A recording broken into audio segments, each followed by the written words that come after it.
नमस्कार दोस्तों, मैं ललित सोनी दृष्टि आईएएस की इस नई श्रृंखला एडिटोरियल एनालिसिस में आपका स्वागत करता हूं। जैसा कि आपको पता होगा कि ये हमारा पहला एपिसोड है जिसमें हम लोग कुछ पर्टिकुलर एडिटोरियल लेंगे, उसके बारे में हम लोग बात करेंगे। इस श्रृंखला का उद्देश्य ये रहेगा कि हम हर रोज आपके सामने एक नया एडिटोरियल लाएंगे जो कि आपके सिलेबस से रिलेवेंट होगा और उसके बारे में हम लोग जो है यहाँ पे चर्चा करेंगे। इसमें हम लोग कोशिश करेंगे कि अगर कोई ऐसी चीज़ है जो उस एडिटोरियल में नहीं दी हुई है और आपको जानना जरूरी है, हम उसको भी सामने ला के रखेंगे। ठीक है। तो अल्टीमेटली इस सीरीज का, इस श्रृंखला का उद्देश्य ये रहेगा कि जैसा कि आप जानते हैं हर एस्पिरेंट जो है सारे न्यूज़पेपर नहीं देख सकता। तो कई बार ऐसा होता है कि द हिंदू में कोई आर्टिकल अच्छे नहीं आया, उसी दिन इंडियन एक्सप्रेस में कोई एक अच्छा आर्टिकल आया हुआ है। तो आपके बिहाफ पे जो है हम लोग क्या करेंगे कि ये सारे न्यूज़पेपर्स को खंगालेंगे, उसमें से जो सबसे सही और सबसे रिलेवेंट एडिटोरियल लगेगा वो हम आपके सामने लेके आएंगे। इस वीडियो के अंत में हमारा उद्देश्य ये रहेगा कि हम इससे कम से कम इतना सीख लें कि अगर आपको सीधा बोला जाए कि 200 वर्ड्स का एक आंसर लिखना है तो आप बिना किसी झिझक के इस डेटा से, इस कंटेंट से जो है वो लिख सकें। ठीक है। तो अल्टीमेटली जब आप एक एडिटोरियल देखेंगे तो आप ये मान के चलिए कि आपका एक टॉपिक लगभग तैयार हो जाएगा। ठीक है। जनरली जो है एडिटोरियल्स हम लोग the Hindu, the Indian express के पढ़ते हैं। इस श्रृंखला में हम लोग कोशिश करेंगे हिंदू, इंडियन एक्सप्रेस के साथ साथ और भी अगर कोई ऐसा न्यूज़पेपर है जिसमें कोई अच्छा एडिटोरियल आया है तो उसे हम आपके सामने ले आएंगे। फॉर एग्जाम्पल, आज का एडिटोरियल हमने जो लिया है वो द मिंट से लिया हुआ है। ठीक है। जो आपका मिंट एडिटोरियल सेक्शन से एक एडिटोरियल्स आते हैं, एक न्यूज़पेपर है। तो हम, ये भी अच्छा न्यूज़पेपर है, इसमें भी अच्छे एडिटोरियल्स आते हैं। इसी को कंसिडर करते हुए आज जो हमने लिया है एडिटोरियल वो यहाँ से लिया है, जिसका टाइटल है the finance commission has highly critical task. अब इसमें हम लोग जो है बात करेंगे फाइनेंस कमीशन के बारे में, और अभी जो नई 16th फाइनेंस कमीशन आई है जिसकी वजह से ये चीज़ वापस न्यूज़ में आई है, हम उसके बारे में बात करेंगे कि उसके सामने क्या क्या चैलेंजेस आएंगे। ठीक है। तो चलिए फिर शुरू करते हैं आज का पहला एपिसोड हमारा। चलिए स्टार्ट करते हैं। जैसा कि मैंने बताया, आज का डिस्कशन का टॉपिक मिंट न्यूज़पेपर से लिया गया है, जिसका टाइटल है the finance commission has highly critical task. कि मतलब अभी फाइनेंस कमीशन के पास, वित्तीय आयोग जो होता है हमारा, उसके पास बहुत ही क्रिटिकल टास्क है। ठीक है। बहुत ही इंपॉर्टेंट टास्क है। ठीक है। वो क्या है देखेंगे। State poll result make Indian federalism look robust. ठीक है। यहाँ पे एक और चीज़ है कि जैसे हमारा कुछ कंटेंट इसमें इंग्लिश में भी रहेगा क्योंकि ये न्यूज़पेपर इंग्लिश में आते हैं। ठीक है। यहाँ पे उद्देश्य ये रहेगा कि कुछ टर्म्स आप यहाँ से सीख लें, जैसे कि फेडरलिज्म हो गया, जियो पॉलिटिक्स हो गया। ये टर्म्स जो है ये जनरली यूज किए जाते हैं। आपसे इंटरव्यू में कोई पूछ सकता है इस बारे में, तो इसलिए आपको पता होना चाहिए कि ये टर्म्स क्या है। ठीक है। तो इसलिए हम इन टर्म्स को एज इट इज लेंगे, इनकी हिंदी भी देखेंगे, लेकिन इनको कोशिश करेंगे कि यहाँ से ये चीज़ें भी सीखी जाए। ठीक है। तो दूसरा उद्देश्य ये रहेगा कि हम इसमें आपकी वोकेबुलरी जो है, ठीक है, आपकी जो शब्दों को याद रखने की क्षमता है उसको भी थोड़ा जो है इंक्रीज करेंगे। ठीक है। State poll result makes Indian federalism look robust but fiscal tensions are inevitable. जैसा कि अभी आपको पता होगा, चुनाव हुए, चुनाव में जो है हमने देखा कि मोस्टली 5 में से जो है 4 राज्यों में सरकारें जो है बदल गई है। ठीक है। तो इसका मतलब हमारा जो संघीय पैटर्न है, हमारा जो संघीय सिस्टम है, उसके अंदर वो काफी रोबस्ट है, काफी स्ट्रॉन्ग है। ठीक है। फिर उसके बाद है the 16th finance commission will have very careful if delimitation is done during the period. ठीक है। तो हम भी बात करते हैं कि क्या बात कर रहा है सारा। तो आज की इस वीडियो में हम लोग बात करेंगे संघवाद और राजकोषीय तनाव। ठीक है। जो हमारा फेडरलिज्म है और उसके साथ साथ जो हमारा फिस्कल टेंशन रहती है, हमारा जो फंड्स को लेकर के एक तनाव रहता है, उसके बारे में हम लोग यहाँ पे बात करेंगे कि ठीक है वो कैसे दिख रहा है अभी। उसके बाद 16th फाइनेंस कमीशन, 16वां वित्तीय आयोग है, उसके टर्म ऑफ रेफरेंस जो है आ गई है पब्लिक डोमेन में 2026 से लेकर के जो है ये 2033 तक, 32-33 तक के ये कार्यरत रहेगा। ठीक है। इसके रिकमेंडेशन देगा। और फिर इसके सामने चुनौती क्या है उसके बारे में बात करेंगे। राजकोषीय हस्तांतरण, जो आपका पैसा है जो सेंटर से स्टेट के अंदर हस्तांतरित किया जाता है, उसके बारे में बात करेंगे। और इसमें असमानता कैसे है, किस स्टेट को कम मिल रहा है, किसको ज्यादा मिल रहा है, ऐसा क्यों है, वो सारी चीजें डिस्कस करेंगे। फिर देखेंगे वे फॉरवर्ड क्या है, आगे बढ़ने का क्या तरीका है। ठीक है। जिसको आप कंक्लूजन, वे फॉरवर्ड जो कहना चाहे कह सकते हैं। ठीक है।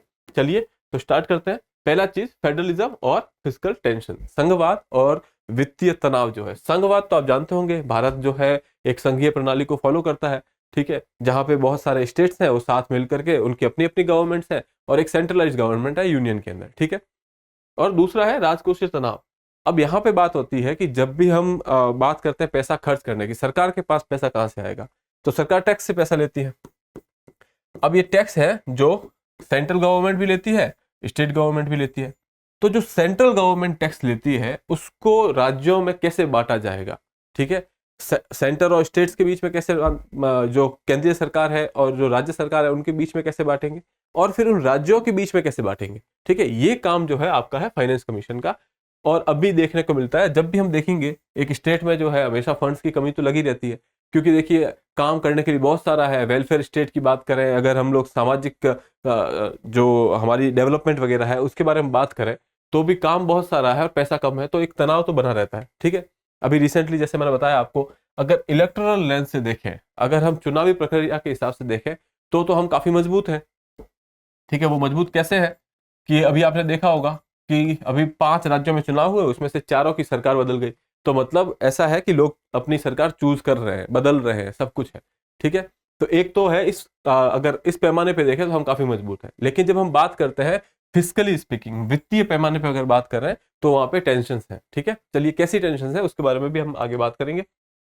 16 फाइनेंस कमीशन जो है, अभी गवर्नमेंट कैबिनेट ने इसके टर्म ऑफ रेफरेंस दिए हैं कि भाई ये जो है 2026 से लेकर के जो है आगे कार्यरत रहेगी, 2026-27 से 2031-32 तक, ठीक है। तो ये टर्म ऑफ रेफरेंस आया है, इसकी वजह से फाइनेंस कमीशन वापस न्यूज में आ गया है।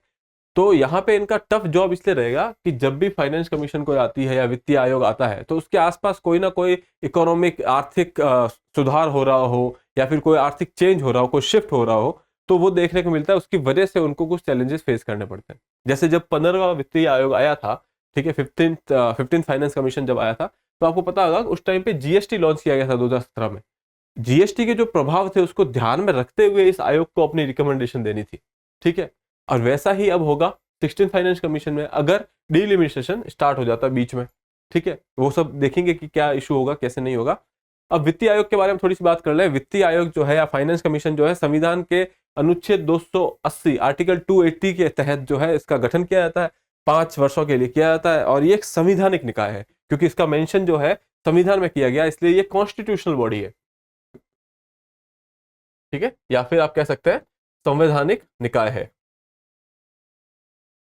ठीक है, जो कि संघ और राज्यों के बीच में वित्तीय संसाधनों का जो है कैसे रहेगा, वितरण कैसे होगा उनका, उसके ऊपर जो है अपनी अनुशंसाएं देता है या फिर अपना रिकमेंडेशन देता है, ठीक है। तो ये हो गया वित्तीय आयोग के बारे में। इसके अलावा थोड़ा बहुत और देख लेते हैं वित्तीय आयोग के बारे में, ठीक है। जैसे कि फाइनेंस कमीशन ने बताया कि ये बैलेंसिंग व्हील है फिस्कल फेडरलिज्म का।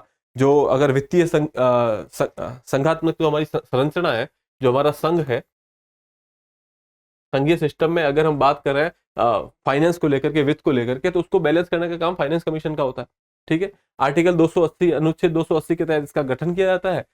इसका गठन करता कौन है? प्रेसिडेंट करता है, आपका राष्ट्रपति करेगा इसका गठन। उसके अलावा रिकमेंडेशन ये देता है प्रेसिडेंट्स को, अपनी जो अनुशंसाएं हैं वो राष्ट्रपति के सामने रखता है ये आयोग, ठीक है।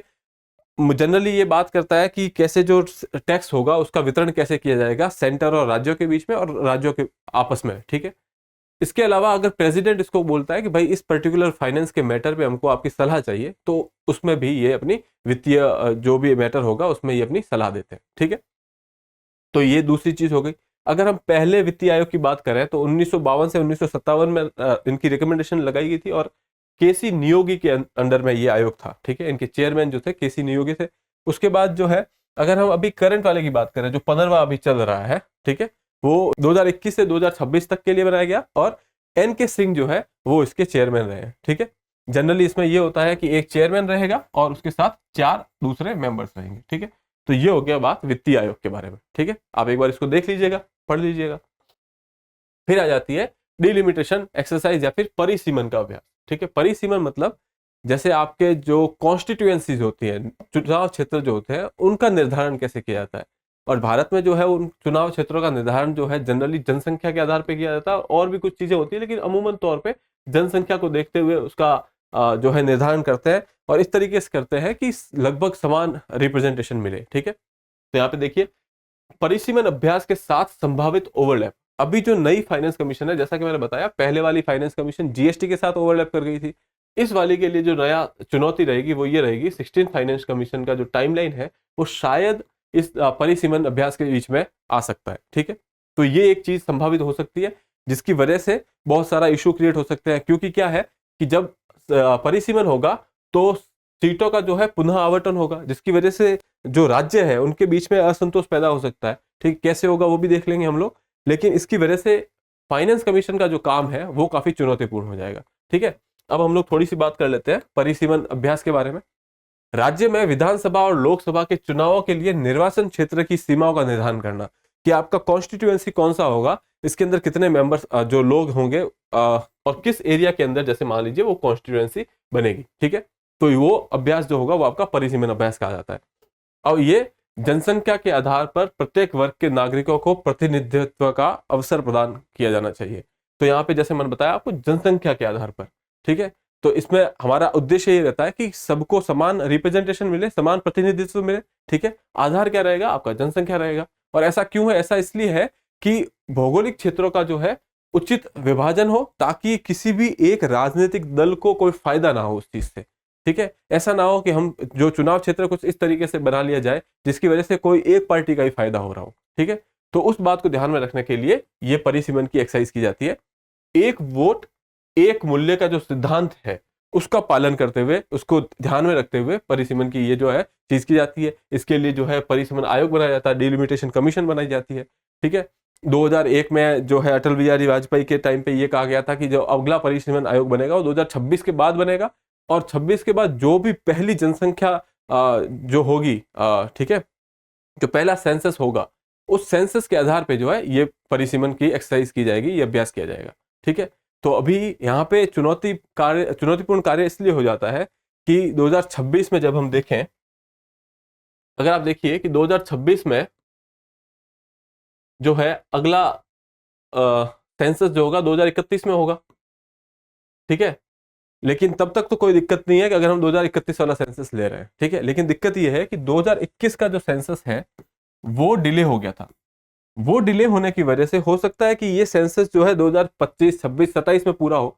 अगर मान लीजिए ये 2026 के बाद कभी पूरा होता है, ठीक है, तो 2026 के बाद अगर ये पूरा होता है तो हमारे जो संविधान में जो इन्होंने संशोधन किया था उसके अनुसार 2026 के बाद होने वाला पहला सेंसस इनको लेना पड़ेगा। तो वो सेंसस आपका 2021 वाला हो जाएगा। और ये वो टाइम है 2026 से लेकर के, जैसा मैंने बताया 2026-27 से लेकर के 2031-32 के लिए ये हमारा जो है वित्तीय आयोग काम करेगा। तो आप देखेंगे कि ये डीलिमिटेशन की एक्सरसाइज इसी टाइम के अंदर पूरी होगी फिर, और जब ये पूरी होगी तो ऑब्वियसली उनके लिए एक चुनौतीपूर्ण कार्य हो जाएगा। ठीक है, चुनौतीपूर्ण कार्य इसलिए है कि सबसे बड़ी चुनौती है जनसंख्या और प्रतिनिधित्व, कि कितने किस एरिया में कितनी जनसंख्या है, उसका प्रतिनिधित्व कितना है। ठीक है, अब इसमें क्या हो जाता है कि जो हमारे दक्षिण भारत के जो राज्य है उन्होंने जनसंख्या के जो लेवल है, जनसंख्या वृद्धि के ऊपर काफी काम किया। ठीक है, इसकी वजह से उनकी जनसंख्या की वृद्धि में जो है जो काफी सुधार आया है। और वहीं पे जब हम बात करते हैं जो हमारे नॉर्दर्न राज्य के उत्तर भारत के जो राज्य हैं जैसे बिहार, यूपी, इसमें जो है जनसंख्या बढ़ती जा रही है। अब जब आप परिसीमन करेंगे तो जाहिर सी बात है जनसंख्या के आधार पे आप प्रतिनिधित्व दे रहे हैं, और जहां पे जनसंख्या ज्यादा होगी उनको ज्यादा प्रतिनिधित्व मिलेगा। तो इसका मतलब ये नहीं है कि क्या आप जो राज्य है जो जनसंख्या वृद्धि पर काम कर रहे हैं उनको आप किसी तरीके से दंडित कर रहे हैं कि उन्होंने एक तो जनसंख्या वृद्धि पे काम किया और अब उनको जो है उनका प्रतिनिधित्व भी नहीं मिल रहा है। तो ये जो है चुनौती है, यहाँ पे आप देख सकते हैं कि लोकसभा सीट आवंटन में बदलाव से स्थिर आबादी को वाले दक्षिणी और पश्चिमी राज्यों को नुकसान हो सकता है। क्यों नुकसान होगा? क्योंकि उनकी आबादी स्थिर है। ठीक है, इससे फायदा किसको होगा? जो उत्तर भारत के राज्य है जहां पे आबादी बढ़ रही है तो उनका प्रतिनिधित्व भी बढ़ेगा। ठीक है, चिंता की बात यह है कि आर्थिक रूप से सफल राज्यों में राजनीतिक प्रभाव में कमी आ सकती है, क्योंकि ये जो कम जनसंख्या वाले जो राज्य है ये वो राज्य भी है जहां पे डेवलपमेंट भी काफी अच्छा हुआ है, आर्थिक स्तर भी इनका काफी अच्छा है, और इसकी वजह से ये टैक्स में काफी अपना योगदान भी देते हैं। लेकिन आप टैक्स में योगदान दे रहे हैं, आपने जनसंख्या वृद्धि पे काम किया है, लेकिन अल्टीमेटली क्या हो रहा है? आपको प्रतिनिधित्व नहीं मिल रहा है। क्यों? क्योंकि परिसीमन की एक्सरसाइज जो है वो प्रतिनिधित्व पे की जाती है। और दूसरा चीज है कि जब हम फाइनेंस कमीशन की बात करते हैं, फाइनेंस कमीशन में भी एक बहुत बड़ा फैक्टर होता है कि पैसा उसको ज्यादा मिल रहा है जहां पे पॉपुलेशन ज्यादा है। क्योंकि क्या होगा कि हमको जो सेंटर के पास पैसा आया, अब हम क्या सोचेंगे कि हम उस पैसे को है ना बराबर में डिवाइड करें। अब जो स्टेट है जो कम जनसंख्या वृद्धि पे काम कर रहे हैं, जिन्होंने जनसंख्या पे रोक लगा दी है, वो आप कह सकते हैं उनको कम पैसा मिलेगा वहां पे। तो यहाँ पे जो है ये चुनौती सामने आ जाती है कि कैसे उन राज्यों को भी मतलब कुछ इंसेंटिव दिया जाए कि उन्होंने जनसंख्या वृद्धि पे जो काम किया है, उन्होंने आर्थिक रूप से डेवलपमेंट पे जो काम किया है, उसके लिए उनको किसी तरीके का हर्जाना ना भरना पड़े। ठीक है, तो ये चुनौती रहेगी इस डिलिमिटेशन कमीशन के सामने और इस फाइनेंस कमीशन के सामने कि कैसे इस चीज को जो है अवॉइड करना है, इस चीज को ध्यान में रखते हुए जो है वित्तीय आवंटन करने हैं। ठीक है, चलिए आगे बढ़ते हैं। Fiscal transfer and disparities. अब जैसा कि मैंने बताया कि जो आर्थिक रूप से जो सफल राज्य है या फिर जिन्होंने जनसंख्या वृद्धि पे काम किया है, उनकी जनसंख्या कम होने की वजह से, पॉपुलेशन कम होने की वजह से उनको एक तो रिप्रेजेंटेशन कम मिल रहा है, मतलब कि आपका प्रतिनिधित्व जो है वो कम मिल रहा है। ठीक है, और इसी के साथ साथ उनको जो फाइनेंस है, जो वित्तीय सहायता मिलेगी जो, वो भी इनको कम मिलेगी। ठीक है, तो इसकी वजह से क्या होगा, यहाँ पे असमानताएं आपको दिखती है कि कुछ राज्य है जो बहुत पुअर है, जैसे हम बिहार, यूपी बिहार की बात करें तो उनकी तुलना में ये राज्य काफी गरीब है। तो इनके सामाजिक विकास के लिए पैसे की जरूरत है, नो डाउट इसमें, क्योंकि सरकार को जो है इनके ऊपर पैसा लगाना पड़ेगा, तब जाकर के इनका सामाजिक विकास हो पाएगा। ठीक है, लेकिन इसका मतलब ये है कि क्या ऐसा है कि इन राज्यों पे जिन्होंने अच्छा काम किया है उनके टैक्स से हम लोग दूसरे राज्यों को जो है उन पर ज्यादा पैसा खर्च कर रहे हैं। ठीक है, तो यहाँ पे आप यहाँ सिंपल वे में अगर हम देखें तो अल्टीमेटली ये हो रहा है कि जो आर्थिक रूप से अच्छा कर रहे हैं राज्य है, उनका पैसा जो है टैक्स के रूप में लिया जा रहा है और जो पिछड़े हुए राज्य हैं उनके ऊपर लगाया जा रहा है। देखिए भारत जैसा जो देश है, ठीक है, यहाँ पे डिस्पैरिटीज या फिर आप कह सकते हैं असमानताएं बहुत सारी है और उनको ठीक करने के लिए, इक्वलिटी लाने के लिए, समानता लाने के लिए ऐसा करना पड़ेगा। लेकिन बात यह है कि आप किस हद तक ऐसा करेंगे। ठीक है, ऐसा तो नहीं होना चाहिए ना कि जो राज्य अच्छा काम कर रहे हैं उनको किसी प्रकार का नुकसान हो। ठीक है, तो ये है आपकी असमानताएं वगैरह और राजकोषीय हस्तांतरण जो हो रहा है उसके अंदर क्या क्या इश्यूज है। ठीक है, अब फाइनेंस कमीशन का क्या काम है। देखिए, फाइनेंस कमीशन ने हमेशा से जो काम किया है वित्त को आवंटन करने का, उसमें हमेशा ध्यान रखा है कि किसी तरीके की डिस्पैरिटी ना हो। ठीक है, इसके लिए आपने देखा होगा कि लास्ट फाइनेंस कमीशन जो थी उसने आवंटन के अंदर एक चीज जो है और इंक्लूड कर दी थी, वो थी पॉपुलेशन। पहले जो आप देखेंगे ये 14th फाइनेंस कमीशन है, तो पॉपुलेशन का वेटेज तो था ही, पहले भी था, इसमें भी है, लेकिन उन्होंने बोला था डेमोग्राफिक परफॉर्मेंस, मतलब आपने जनसंख्या वृद्धि पर रोक लगाने के लिए कोई ऐसी परफॉर्मेंस की है या कोई काम किया है तो उसका भी योगदान आपका काउंट किया जाएगा। यहाँ पे 12.5% उसको काउंट किया गया है इस 15वें फाइनेंस कमीशन के रिकमेंडेशन में, जबकि पहले आप देखेंगे पहले ऐसा नहीं था। ठीक है, तो अल्टीमेटली उन्होंने इस बात को कंसिडर किया है, उसको इसमें शामिल किया है। अब देखना यह है कि 16वीं जो फाइनेंस कमीशन होगी, वित्तीय आयोग होगी, वो क्या करेगा। ठीक है, और डीलिमिटेशन वाला जो इशू है उसको कैसे सॉर्ट आउट करेंगे। ठीक है, चलिए इसके बात करते हुए हम लोग थोड़ा वे फॉरवर्ड देख लेते हैं कि हम इस सिचुएशन में क्या कर सकते हैं, या फिर जो हमारी वित्तीय आयोग है वो कैसे आगे जो है सफलतापूर्वक काम कर सकती है। इनहेंस फिस्कल डिसेंट्रलाइजेशन, मतलब राजकोषीय विकेंद्रीकरण। जैसे जब हम बात करते हैं स्टेट वगैरह की, तो स्टेट को कुछ इस तरीके की चीजें करनी चाहिए कि वो अपना खुद का फाइनेंस जनरेट करे। इसका मतलब ये नहीं है कि आप टैक्स बढ़ा दें। ठीक है, इसका मतलब ये कतई नहीं है कि आप हर चीज पे टैक्स बढ़ा दें, लेकिन आप ऐसे एवेन्यूज सर्च करें जहां पे आप अपना फाइनेंस बढ़ा सकते हैं। ठीक है, एक तो ये हो गया कि जो है स्टेट को थोड़ी पावर दी जानी चाहिए, डिसेंट्रलाइजेशन किया जाए, विकेंद्रीकरण किया जाए। ठीक है, दूसरा परफॉर्मेंस बेस्ड ट्रांसफर, मतलब अब जब आप ग्रांट्स देते हैं, ठीक है, तो प्रदर्शन आधारित दिया कि किसी राज्य ने अच्छा काम किया है तो उसे थोड़ा एक्स्ट्रा पैसा दिया जाए, उसे किसी तरीके का इंसेंटिव दिया जाए। ठीक है, दूसरा है राष्ट्रीय हितों को प्राथमिकता देनी है आपको अपने दीर्घकालीन दृष्टिकोण में। ठीक है, जब आप दूरदृष्टि के लिए देखें, आप बहुत आगे का सोचें, उसमें आपको देखना है कि आप राष्ट्रीय हितों को जो है प्राथमिकता दें। ठीक है, फिर उसके बाद सहयोगी संघ राज्य प्रयास, कि दोनों राज्य और संघ को मिलकर के इसमें प्रयास करने होंगे, कोलैबोरेटिव एफर्ट करने होंगे, होलिस्टिक एफर्ट्स करने होंगे। ठीक है, अब इसके लिए आप क्या कर सकते हैं, इन सब चीजों को पूरा करने के लिए, ये सुनिश्चित करने के लिए आप क्या कर सकते हैं, अंतरराष्ट्रीय सर्वोत्तम प्रथाएं जो है, जो बेस्ट प्रैक्टिसेस है वर्ल्ड ओवर में। ठीक है, किसी देश ने बहुत अच्छा काम किया अगर इस चीज में, तो हम उनसे सीख ले सकते हैं और उसको भारत में जो है लागू कर सकते हैं अपनी जो है जरूरत के हिसाब से। ठीक है, तो यह सुनिश्चित करने के लिए अंतरराष्ट्रीय सर्वोत्तम प्रयासों या फिर प्रथाओं से सीखना कि भारत का राजकोषीय संघवाद जनसंख्या की बदलावों को समायोजित करता है और आर्थिक विकास को बढ़ावा देता है। कि मतलब अगर कोई इंसान है, जो कोई स्टेट है या कोई राज्य है जो जनसंख्या वृद्धि पे काम कर रहा है, तो उसको भी जो है किसी तरीके से इंसेंटिवाइज करना होगा। इसको हम लोग नेग्लेक्ट नहीं कर सकते। ठीक है, तो ये अल्टीमेटली आपकी वे फॉरवर्ड है कि आपको क्या करना होगा कि राष्ट्रीय हित में काम करना होगा, संघ और राज्यों को मिलकर के काम करना होगा। इसके अलावा जो है आप ये करेंगे कि विकेंद्रीकरण करेंगे, स्टेट्स को थोड़ा पावर देंगे, और जो विश्व स्तर पर बेस्ट प्रैक्टिसेस हैं, जो अच्छी प्रथाएं हैं फाइनेंस को लेकर के, फाइनेंशियल डिस्ट्रीब्यूशन को लेकर के, उसको जो है आप अपने भारत में जो है इम्बाइब करेंगे। ठीक है, तो ये हुआ आज का डिस्कशन। आज के इस डिस्कशन हम लोग यहीं विराम देंगे, फिर मिलूंगा मैं आपसे अगले एपिसोड में। तब तक के लिए have a good day, thank you.